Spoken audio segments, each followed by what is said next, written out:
Ли Чун Хо 1990 жылы 25 қаңтарда Оңтүстік Кореяның Илсан қаласында дүниеге келген. Ол 16 жаста болғанда 2006 жылы өткен Superstar Survival шоуына қатысты. Және 6000 қатысушының ішінен жеңімпаз атанғаннан кейін ол Jeep Entertainmentпен келісім шартқа отырды. Және кейінірек One Day, яғни 2 PM тобына қосылды. Оның дауыстық қабілеттерін бағалап Джун Хоны 2 PM музыкалық тобының басты вокалистерінің бірі қылды. Одан кейін ол Ыстық қан реалити шоуына қатысты. 2011 жылдың басында Чун Хо өзінің ән жазу қабілетін Маған бер трегі арқылы көрсете алды. Ол кейінірек Соқырлар фильмінің саундтрегі болды және Hands Up альбомына енді. Ал Hands Up Азия тур концерттік турында ол Уйонгпен бірге орындаған ерекше композициясы Move On атты екінші трегін ұсынды. Кейіннен ән алғашқы, яғни ең басты нөмірлердің біріне айналды. Кейіннен ән бірнеше жапондық чарттарда бірінші орынға шықты. Бұл 2 PM-ге Жапониядағы танымалдылығын арттыруға мүмкіндік берді. 2012 жылы ол актриса Ким Со Онмен бірге музыка және лирика реалити шоуына қатысты. Оған сәйкес драма жұлдызы мен оның серіктесі 30 күн ішінде нағыз музыкалық шедевр жасауы керек еді. Сойон сөзін, ал музыкасын Джун Хо жазуы керек еді. Олардың шығармашылық дуэтінің нәтижесі қайғылы махаббат романтикалық композициясы болды. Ол кейінірек Құдайлар мерекесі сериясының саундтрегі болды. 2013 жылдың шілдесінде Чун Хо үлкен экранда актер ретінде дебют жасады. Ол Суық көзқарас криминалдық драмасында басты рөлдердің бірін сомдаған. Достарының кеңесі бойынша Чун Хо тайвандық әнші Ван Нэсвумен ынтымақтасады және нәтижесінде Жеңілмейтін деген әні Favorite Chocolate телехикаясының саундтрегі болды. Ол сонымен қатар Уйонгтың Be With You және 2 PM жапондық Masquerade альбомындағы Forever дебюттік жеке альбомына үлес қосты. 2013 жылдың мамыр айында Чун Хоның Kimi no Koe мини альбомымен Жапониядағы жеке дебюті туралы хабарланды. Шығарылымның өзі 24 шілдеде ұсынылды. Содан кейін Чун Хо өзінің алғашқы жеке концерттік турын бастады. 2014 жылдың жазында әнші өзінің екінші Feel шағын альбомын шығарды. Оның барлық тректерін өзі жасаған. Шығарылған күннен кейін альбом Oricon чарттарында бірінші орынға шықты. 2015 жылы жас жігітке 20 жастар комедиясының түсіріліміне қатысу ұсынылды.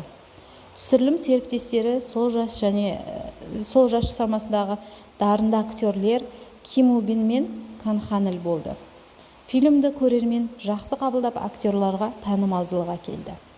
Одан кейінгі жылдары актердің Қылыш бәрін еске алады тарихи драмасы және естелік драмасы Ессіз ғашықтар сияқты бірнеше туындылары жарық көрді. 2017 жылы Чун Хо үшін нағыз табысты жыл болды. Актер өте қызықты 2 туындыда ойнады. Бас киім детектив комедиялық драмасында актер Че Болды ойнап, бұл рөлді тамаша сомдады. Екінші драма тек ғашықтардың арасында драмалық мелодрама.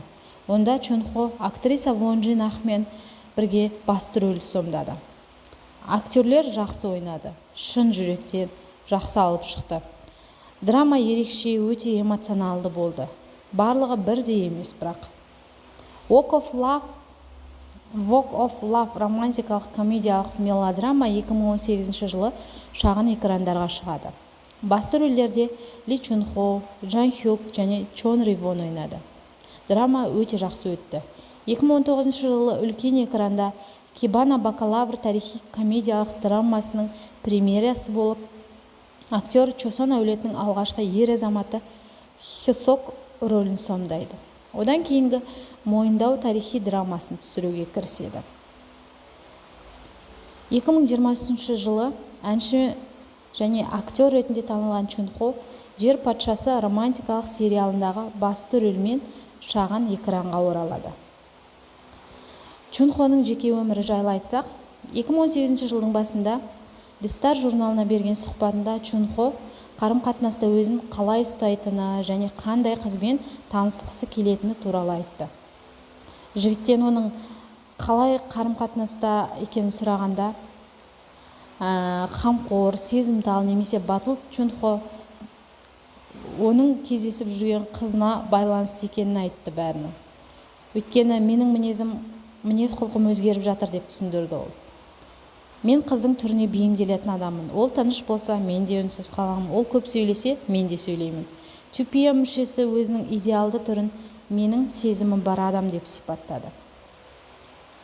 Және оны табу өте қиын. Бірақ жолыңыз түсіп, мұндай адамды кездестірсеңіз, оған жақында өте қиын.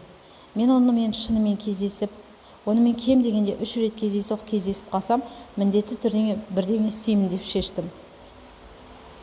Және ақыр соңында, егер сіз кездейсоқ біреуді 3 немесе одан да көп рет кездестірсеңіз, бұл тағдыр деп сөзін аяқтады. Чунхоның мектеп кезінде болған қызық оқиғалары. Мектеп кезінде ол өзінің Рейнге ұқсастығына әбден үйреніп қалып, Рейннің билерін билеп, әндерін орындады. Ал адамдар оның Рейнге ұқсастығына таң қалып, тіпті қолтаңба да алды. Дебют күндері олар жатақханасының күзетшісі Чунхоны танымай, ішке кіргізбей қойған. Және Сеулонг Чунхоны алғаш көргенде Рейн екен деп оған иіліп сәлем берген болатын. Және 2010 жылдың тамыз айында ол ең дарынды вокалистер тізіміне еніп, онда 19 орынға ие болды. Чунхоның айналысатын хоббиі битбокс чемпионы, интернет арқылы сауда жасауды ұнатады, және ол солақай, бірақ тамақты үнемі оң қолмен жейді. Эноланың бар екеніне сенеді, өте өршіл және өз мақсаттарына жетуге ұмтылады. Оның мысығы бар, және Чунхо өзінің актерлік және музыкалық мансабын жалғастыруға бел байлағанын білдірді. Егер бала кезімнен мен әрқашан сараң болғанмын, деді ол. Сондықтан мен актерлік өнеріммен айналыссам да, сахнада біреуді көрсем де, мен бірден өнерге қайта оралғым келеді. Және керісінше, егер мен белгілі бір фильмді немесе драманы көрсем, менде мүмкіндігінше тезірек бір жерде ойнағым келеді. Мен бұл әрекеттердің ешқайсысын елеусіз қалдырғым келмейді деп аяқтады Чунхо.